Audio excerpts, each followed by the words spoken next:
that's where I'm coming from. And we're boiling down to the 25th Amendment here. People are griping and complaining about President Trump because they're sniveling, whining, and complaining. And I've got my special guest here, Bill Whitmire, Republican chair for the Milam County Republican Party, and, of course, famous morning host of Bleacher Bum Radio. Bill, welcome to the show again. Thanks. Good to be here. Okay, it's always a pleasure to have you. Now, I've been hearing this, and I've talked to you about this, and I've got the 25th Amendment written right here in front of me, and we'll start off like this. The 25th Amendment, proposed by Congress and ratified by the states in the aftermath of the assassination of President John F. Kennedy, provides the procedures for replacing the president or vice president in the event of death, removal, resignation, or incapacitation. Skip down to Article 4, or Section 4, and it says, whenever the vice president and a majority of either the principal officers of the executive departments or of such other body as Congress may by law provide, transmit to the president pro tem of the Senate and the Speaker of the House of Representatives their written declaration that the President is unable to discharge the powers and duties of his office, the Vice President shall immediately assume powers and duties of the office of the acting President. Now, ladies and gentlemen, if I read that slower, and I'm not going to because we're going to get into it, you would see that it's pretty much a person who can't do what they're supposed to do or is incapacitated for some reason we need to have a way to get them out. So I wrote a list here. Why does Trump bother people? Why do they want to use the 25th Amendment to get him out of office? Is it because he has bolstered the economy or brought businesses back to the United States or lowered the unemployment rate, helped to raise the stock market, negotiated with North Korea to cease firing missiles, wants to halt the flow of illegal immigrants, keyword being illegal, wants to bring our troops home from never-ending wars, wants to complete his promises that he campaigned on? Or is it just because he tweets too much, is cocky, does not use political correctness, and is against killing unborn babies? Is it that? Okay, so I've got Bill Whitmire here, and we're going to be discussing this, and Bill's a heck of a lot more educated than I am when it comes to these things, and he's going to give his views and opinions about this. But did you want to hit first that email we got? We can do that last. Okay, we'll do that last. Yeah. Jonathan, we got your email. We'll be commenting on it in a little bit. All right, go ahead, Bill. Let's talk about it. Well, the 25th Amendment it was set up, like you said, after JFK was assassinated, and basically because before then there was nothing that said that the vice president became the actual president. The vice president would be acting president, but there was nothing that said that he would stay the president or anything. There's just nothing specific enough in the Constitution for it to be one way or the other. So the 25th Amendment, the first one says the VP will become POTUS, president. If there's a VP vacancy, then the president can nominate somebody to take that place, and then the Congress has to approve it. The third one is a temporary transfer of duties. It's really only happened once or twice. Actually, Carter did it twice when he had surgery. Reagan did it once when he had surgery. George W. Bush did it twice when he had surgery. So Dick Cheney was actually acting president for 2 hours both times the president had a colonoscopy. Didn't we have Spiro Agnew? And Spiro Agnew was knocked out of office, so Nixon nominated Ford, and Congress approved it. The same thing as when Ford became president, then he nominated Rockefeller, and Rockefeller became vice president. The fourth is the one that you hear people talking about, incompetency, and it's actually only been put together one time, and that was in 1987 when the cabinet and Howard Baker felt that something was wrong with Reagan. After about 2 or 3 weeks, he was having issues. They put it together. They gave him a week to really look at it, and for some reason during that week, president was back to being his normal lucid self. We would later find out 4 years later that he actually had Alzheimer's, and that was actually the initial onset of it. But they were looking to temporarily remove him and let Bush be acting president until they could verify. A legitimate concern. Yeah, and what had happened was, as we know now, when in Alzheimer's there are states, especially in the onset, where a person is troubled, maybe confused, and then you'll have long times when they're lucid and fine. And but that was where it was. In this case, look, this is more of a case of people being upset because an election didn't go the way they wanted to. And here's the fact of the matter. Presidents come and go. The most a president can be there is for 8 years. They come and go. they can have some policy decisions, they can have some directional decisions, they take the government in, but in all reality, the power rests in Congress. And we keep electing the same group of bozos year in, year out. You have John Dingell, who we just had a big funeral for last week, who in my opinion was one of the worst House of Representative members ever. But he was there for 40 some odd years because he was an educated black man that represented a black part of the Michigan area, and his father was before him. And guess who took his place? His wife. And guess what? You'll have a Dingell in that office for over 70 years. And not a one of them has ever done anything worth talking about except collect a paycheck. You got Schumers, you got Feinsteins. They're all a bunch of idiots. And they've been in there forever. Look at their records. I would say half of Congress right now has never done anything except serve in public office, and that's it. And then once they're done, they got to find a real job, and none of them have had a real job. Mitch McConnell, Pelosi. You can just run the list. I mean, it's a litany, and it's on both sides. And these are the people that cause the stagnation in government. And so here you have this guy in Trump who comes into office and quite honestly is doing everything he said he was going to do, whether you like it or not. He's doing everything he said he's going to do. And that's where the politicians have a problem, is because he's doing what he said he was going to do. So especially on the Democrat side, you have this group, and you have a group of moderate Democrats that are like, oh, hold on, man, he's really not that bad. The group that's causing the problems are the group that are from Pelosi and farther left right now, as far as it goes with wanting to enact the 25th Amendment. And I think Pelosi's even starting to figure out, hey, we may not want to unleash this monster, but you've got AOC, you've got Bernie Sanders, you've got all these knuckleheads that are so far to the left that Castro's looking left going, whoa, wait, you need to come back a little bit, you know? And so those are the people. It's hysteria, and it's quite honestly, I think a lot of people look at it as stupidity that these people are even pushing this, but they're pushing it because they have a political agenda. They know it's not going to work. They just have a political agenda. Not only do they have a political agenda, not only the people who are elected have a political agenda, but I think the people of the public have a selfish attitude towards this country. Let me correct my statement. There's a very large population base in this country who are very selfish and want nothing but the best for them when they put themselves first, and the country should come first. Without this country, without its protected borders, without its secure economy, without its secure defense, will not allow you to have all those selfish things that you and I want. But be smart and realize that comes first before us. Otherwise, we have neither one of it. We're strangling the goose that's laid in our golden eggs. I don't mind a golden egg. I like a few of them in my pocket, but I'm not going to strangle the goose that gives it.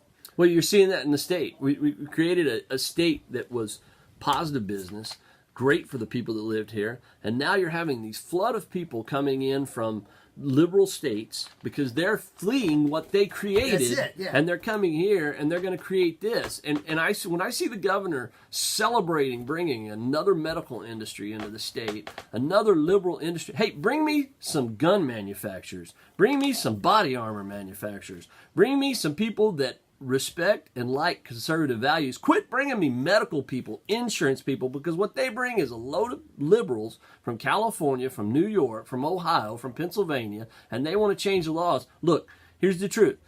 The Hager lady almost beat John Carter in Williamson. I mean, she did win Williamson County. Bell County is what saved John Carter and what kept that district red. And I'm not so certain that it's going to happen. And now she's talking about running against Cornyn. And the scary part is she raised $6 million to run for that small congressional office. We look at, you bring it to the national level, I'll bring it to the state level. We are 10, 15 years away. This red state's turning pink. Yeah, from going, we're going to spread off into that purple and go back to red, or go back to blue, because we have attracted, I mean, when I graduated high school in 1987, there were 15 million people in the state of Texas. We're at 27, headed to 28 million. And a large majority of the people that have moved into the state in the last 4 or 5 years are super liberal, because they can sell a house for $500,000 in California and buy a bigger house here for $200,000 because they've wrecked that economy. I talked about that last week in New Jersey. They're doing a rain tax on people's driveways and parking lots. And one more reason for people to leave, and very affluent people with money are leaving. They're saying, screw this. You're just finding other reasons to tax me. So they're bringing all these people with this screwed up attitudes coming to another state, and they want to screw that up. And before you know it, we're going to be gone, because we're about the most blue states. Go to California, go to Virginia, go to New Jersey. There are inspection stickers and tax stickers on garbage cans. The garbage can that you have to put on the side of the road for the garbage company to come by and pick it up, they tax you for every trash can you have on the side of the road that gets collected. And that's the same sort of attitude of people that we're bringing here. Oh, well, we'll just pay for that by taxing you for this and tax you for that. A friend of mine just registered his car in California this week. He has the same truck I have, 2017 Dodge Ram pickup truck. He paid $735 for his annual registration. What'd you pay? Paid, I think, $73. You know? Why do you think the people, because it's the people's fault, are voting blue? It's because the people that are moving into the state are voting the same way here that they voted there. I mean, honestly, you're always going to have younger people coming out of college that are going to be blue until they have to start working for a living and paying taxes. And then it's amazing how many of them go to purple or red. The problem is that the same people that ruined their states, made their economies in their states so horrible, are moving to Texas, and then they want to keep voting the same way. They want to keep doing the same things that made their states impossible to live in for them. They want to do here. And until we as a state, as a country, start taxing people on what the government spends, people don't pay attention. They don't vote. This is a rhetorical question, but why do you think they would like all these immigrants to come in to our country, these illegal immigrants? Because they give them amnesty. Who do you think they're going to vote for? Oh, they'll vote for it's. There's a famous quote attributed to LBJ, and when he passed the Civil Rights Act as president. Remember, the Civil Rights Act that they passed in '64 was the same Civil Rights Act that was proposed in '57 when Eisenhower was president. But who was in charge of the Senate at the time? LBJ. So they passed a very similar bill in '57. The only difference is all of the enforcement in that bill was yanked out. So they passed a paper tiger in '57 that Eisenhower wouldn't sign because it didn't do anything. They passed the same bill in '64 but put the enforcement back into it, and that's what Johnson signed. And when Johnson signed that, he said, I secured the black vote for the Democrats for the next 50 years by signing this bill. And that's what he did. 50 years are up, man. And that's what they want to do by allowing illegals into the country. You're securing, whichever party allows that to happen and is seen as the perception is they allowed it to happen, they will secure that vote for the next 50 years, for 2 generations, essentially. And that's what's going on. That's what they want. That's why they want so many illegals in the country. Hey, here's the thing. If you want illegals, if you support allowing illegals in the country, okay, do away with welfare. You get rid of welfare, they say we need illegals to do the jobs Americans won't do. Guess what? There's all these out-of-work Americans. Actually, unemployment's the lowest it's ever been before in this country right now. But let's go ahead and 25th Amendment the president. But unemployment's the lowest it's been, but there's still 3.7% of the population that's unemployed. Okay, fine. We bring in illegal aliens to do the jobs those people won't do. That's cool. But we're going to take away welfare. We're not going to pay people to stay at home and not work. That's right. If we're going to allow illegal aliens to come across the border and do those jobs, okay. But we get rid of welfare. Look, we don't pay those people. I'm a compassionate person. This country is a compassionate country, and welfare is there for a specific reason. It's not for a lifestyle. It's to help you get you back on your feet. That's right. Okay, once you get back on your feet, okay, start being productive and be thankful for what you were given. Now return the favor. So that's what you're exactly right. And that's what 24 or 30 weeks of unemployment does. 99 weeks of unemployment, which is 2 years worth of unemployment. Didn't it used to be 8 weeks? It used to be 8 weeks, and they stretched it out. Then they made it 6 months. Now it is almost 2 years. It's 99 months. And what does Cortez want to do? Doesn't she want to make it where people who don't work still get paid? Yeah, yeah. But, who's going to pay for that? And the thing is, by doing it for 2 years, you create an atmosphere. If you take somebody out of the job market for 2 years, you take them out of the work ethic of 2 years, and you make it to where they can sit for 2 years and collect unemployment, you are enabling them to that lifestyle. That's right. You know, if I give somebody heroin for 6 weeks and then I take it off of them, they're still going to want the heroin. If I give them unemployment for 99 weeks, I've created a welfare addict, somebody who wants unemployment. They're an unemployment addict, and that's where it is. Now, you asked about, what was it? the email asked about the bill. I had one of our listeners email me and asked a question about the House Bill 357, and I believe it's basically, correct me if I'm wrong, constitutional carry. It is. It's a bill that guarantees constitutional carry basically for someone that doesn't have a legal record or some other thing that might prohibit them from carrying a weapon. It's not bad. Just reading it, it's not bad. The problem with it is it's sponsored and co-sponsored by what we call the Texas Freedom Caucus. And the Freedom Caucus sounds great up front, but what it essentially is it's, except for one or two members, the rest of the people are DFW congressmen. And it was initially brought up as hey, we're the libertarian part of the Republican Party. We're here to get government out of your life. What it turned into is a group of DFW Republicans that are just good old boys together. And they basically alienated the Texas Freedom Caucus purpose from the rest of the Republican Party.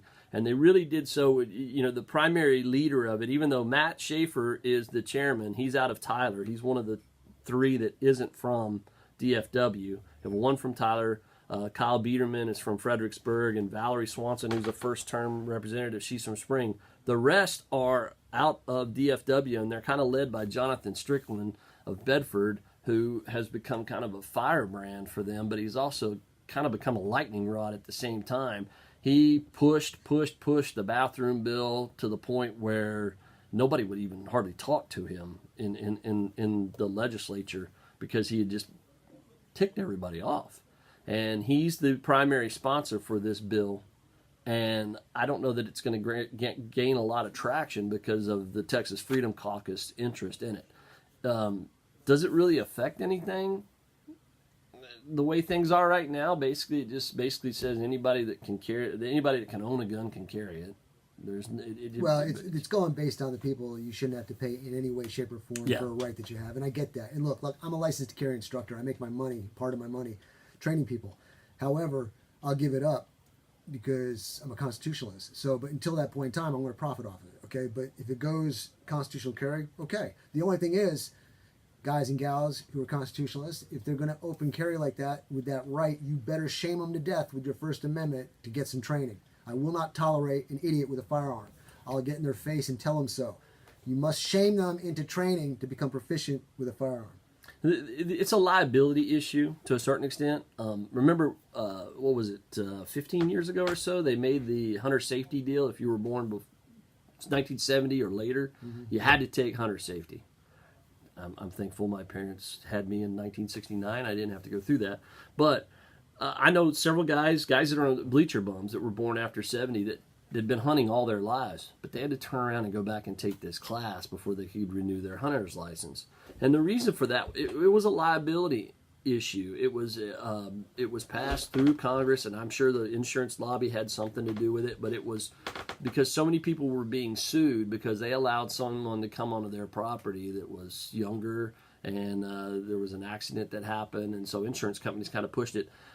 I think you're going to have an insurance lobby that's going to want to push against this as well, because at least if people are forced to take a class to open carry, there is some sort of liability that insurance companies can come out and say, hey, that guy was certified by the state to be open carry, so it's not on us. It's on, it keeps liability if anybody issues with off. common sense, even a constitutionalist would say, yeah, that's a good idea, and avoid the rub that it's, well, I got to do something for my right.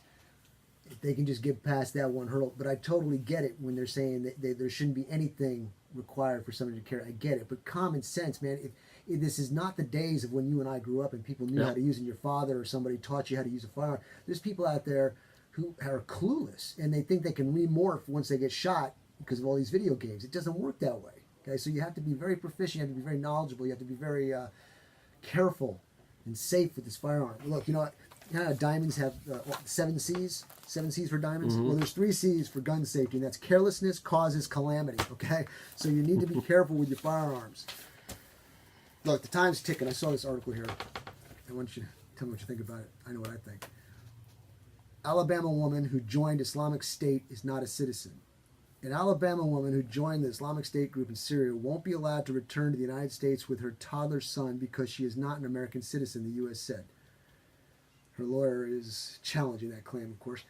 In a brief statement, Secretary of State Mike Pompeo gave no details as to how the administration made the determination. Ms. Hoda, whoever, is not a U.S. citizen and will not be admitted to the United States. She does not have any legal basis, no valid U.S. passport, no right to passport, nor any visa to travel to the United States. But they insisted that she was born in the United States and had a valid passport before she joined the Islamic State. He said he has renounced the terrorist group and wants to come home to protect her 18-year-old son regardless of legal correspondence. This is what I say to the Alabama woman. Screw you. The hell with you. Stay away, go away, your deal, your fault, get lost. The other reason I bring this up is he says she does not have any legal basis, no valid U.S. passport, no right to a passport, nor any visa to travel to the United States. Does that sound familiar down south? Yeah. Okay, so if it works for her, why are we letting people cross that border? Build a wall. Build a wall. What do you think about that? You know, there's legal precedents for it. There were people during World War II that left, that were of German ancestry, that left and fought for Nazi Germany before America got into the war. And then when America got into the war, some of them were allowed to return. As soon as America joined the war, they left and deserted the German army, but that was very few. Most of the rest that stayed and fought for Germany were later disavowed by the United States. They lost their citizenship. They had to go through procedures to get it back. This is very similar to that. ISIS is still a current enemy of this country. So, I mean, there's legal precedent for this having happened in the past, and I don't see where, even if she did have legal documentation as a citizen, I don't see where we're in our wrongs for terminating her citizenship. But there's cause, essentially. You can't just do it because, we don't like that guy. Get him out of here. Okay, he's on vacation in London. Cut his citizenship right now. You can't really do that, but there is cause and there is a precedent for that. So although I guess the only thing is that when we fought Germany in World War II, there was a declared war, and right now we're not in a declared war, but still they are a hostile enemy. Bill, we've got a couple of minutes left here. There's I reflect back on the Obama administration, and I try when Obama was president. I didn't like his policies, okay? I didn't like how he led the country. I don't like his attitude. It seemed like a lot of people think Trump is dividing the country now. I think it was the same way back then too. But I try to remember a list of accomplishments that he did, and I can't think of a one other than the failed health care, okay? So when you look at Trump and you look at all these things that he's accomplishing, and it's all that he promised to do, which one are the people so fired up about?